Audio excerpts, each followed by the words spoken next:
Hello guys, welcome back to lovely's mom's kitchen. ఈరోజు మా అత్తయ్య గోంగూర మటన్ కర్రీ చేస్తారు, చూసేసేయండి. ఫస్ట్గా గోంగూర అండ్ చిల్లీ వేసి పక్కన పెట్టేసుకొని మటన్ నీట్గా వాష్ చేసి కొంచెం సాల్ట్ పసుపు వేసి దాన్ని బాయిల్ చేస్తారు ఒక 5 minutes వాటర్ బయటికి వచ్చేంత వరకు. 5 minutes క్యాప్ పెట్టేసి చూసారు కదా వాటర్ అలా బయటికి వచ్చినాయా. ఇప్పుడు చాప్ చేసుకున్న టొమాటో ఆనియన్ వేసేసుకొని క్యాప్ పెట్టేద్దాం ఒక 5 minutes. ఇప్పుడు ముందుగా గోంగూరని కచ్చాపచ్చాగా దంచుతున్నారు మా అత్తయ్య. ఈ కన్సిస్టెన్సీలో ఉండాలి, చూసుకోండి మీరు అది. ఇప్పుడు క్యాప్ ఓపెన్ చేసి అల్లం పేస్ట్ వేసి మిక్స్ చేసి ఆయిల్ వేశారు, బాగా మిక్స్ చేసుకున్నారు. ఇప్పుడు ఒక 5 minutes క్యాప్ పెట్టేశారు.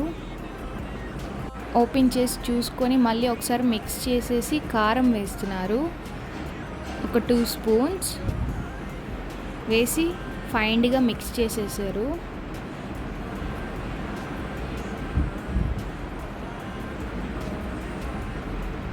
బాగా మిక్స్ చేసుకున్నాక ఈ కన్సిస్టెన్సీలోకి వచ్చేసింది కర్రీ అనేది థిక్గా.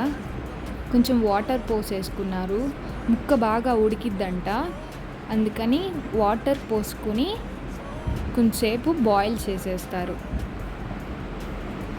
క్యాప్ పెట్టేసుకున్నాం.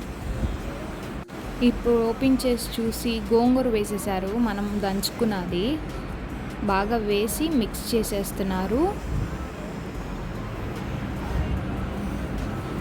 చూసారు కదా, నోరు ఊరిపోతుంది కదా నాకు కూడా. మా అత్తయ్య వంటలు బాగా చేస్తారు, మీకు తెలుసా.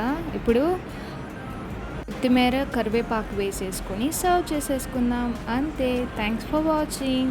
ఈ వీడియో మీకు నచ్చినట్టయితే like, share, comment down below, subscribe to my channel. Thank you. సత్యం నీలోని ప్రేమ నిత్యం, వెలలేని పుష్పగుచ్చం, ఆ ప్రేమే